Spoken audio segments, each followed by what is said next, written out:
Welcome everybody to Go Local Live. I'm Josh Fenton, CEO and co-founder. It is Juneteenth.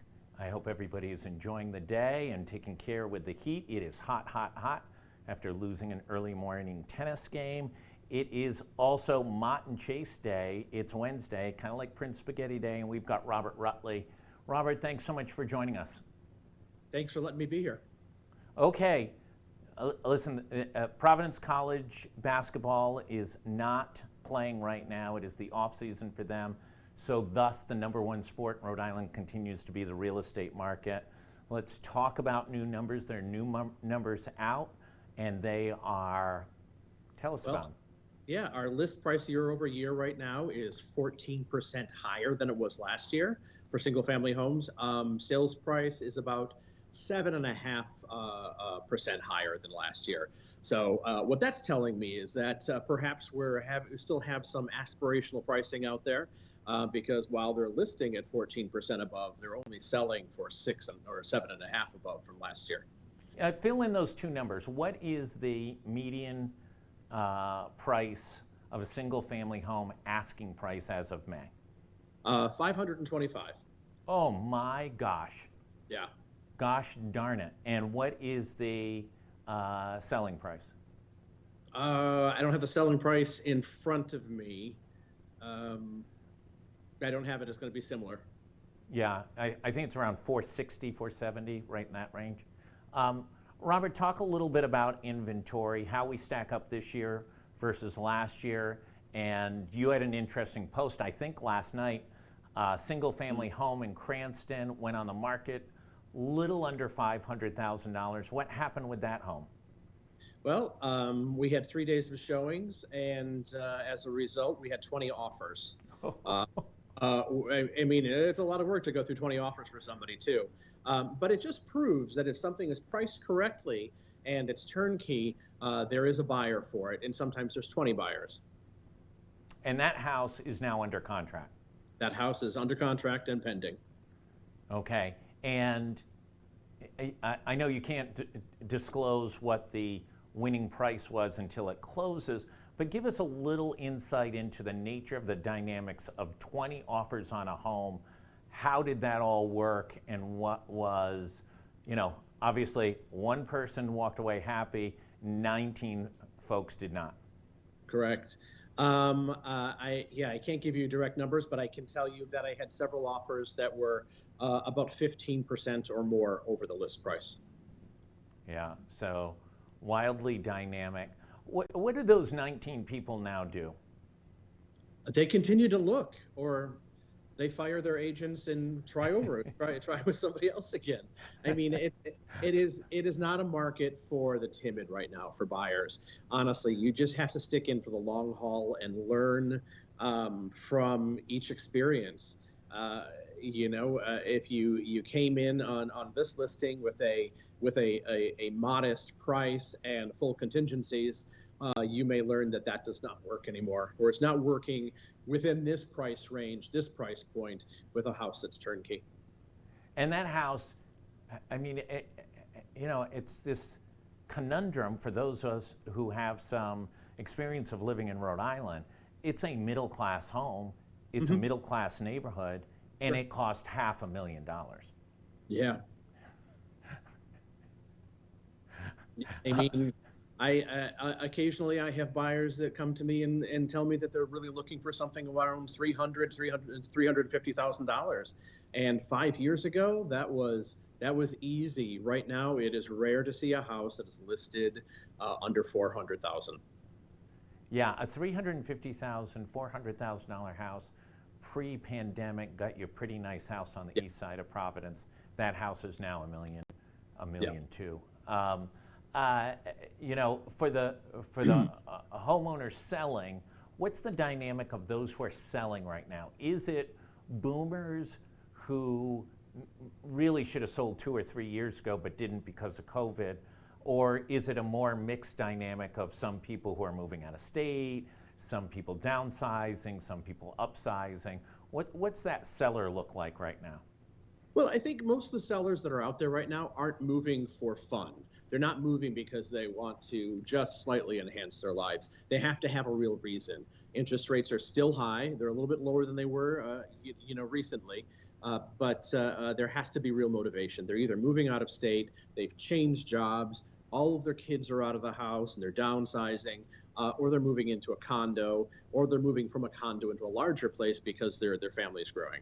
So there has to be a real purpose for them to make a shift.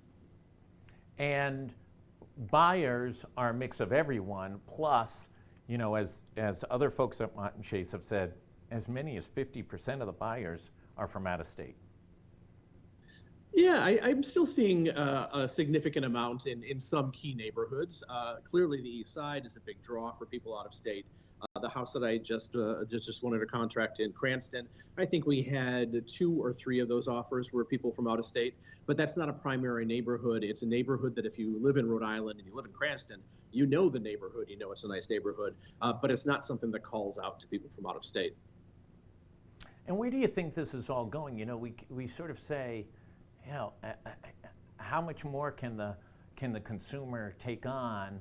7% interest rates, asking median single family, asking price of $525,000.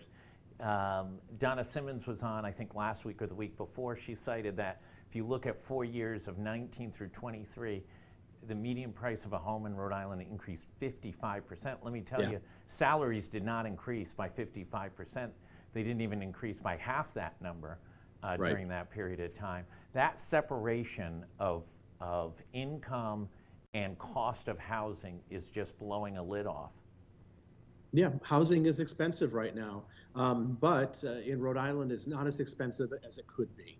So we compare to other larger markets or similar markets, we're still a really good buy. Okay, where does it go? We're in, middle to late June. It'll slow down a little bit in July and August as people head to the beach and aren't paying attention so much. But then what happens come that September, October time period? Well, I'm looking at how things are kind of formulating now, and I think we're going to be more in a traditional cyclical cycle where July 4th to September 1st it slows down a little bit. Right now we've got about 1,400 homes, condos, multifamilies on the market, active in the state right now. On the east side, that's 44. I remember back in January hitting refresh over and over and over again because I had some buyers with significantly deep pockets looking for a house on the east side, and there was nothing for weeks. Nothing was coming up. And it was painful. But now there are 44, nice homes that would work for almost anybody. So I think some of those, because there's a lot of competition, some of those are sitting on the market for a little bit longer than 3 days, 4 days, 5 days. So perhaps that means for some buyers, there's an opportunity to pay less than the buyers or the sellers are asking. So I think when you were on in January, the total universe of condos, single family, multi, I want to say was somewhere around 700 or 800 total. We're talking 1,400 now. As we go into the fall selling season, are we going to see 1,400 or are we going to see 1,800 or maybe even get up to 2,000? I think we'll probably see a little bit of a bump through the summer because there's less activity with buyers. So we might be 16, 18 at any given time throughout the summer. But I think towards the end of the summer, a lot of those end up being pulled from the market for a later date, or they go under contract with buyers that are still looking.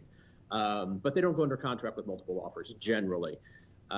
When we're looking at September, there's going to be a new influx of properties that come in the market. So I think it'll continue to grow probably until end of October, mid-November.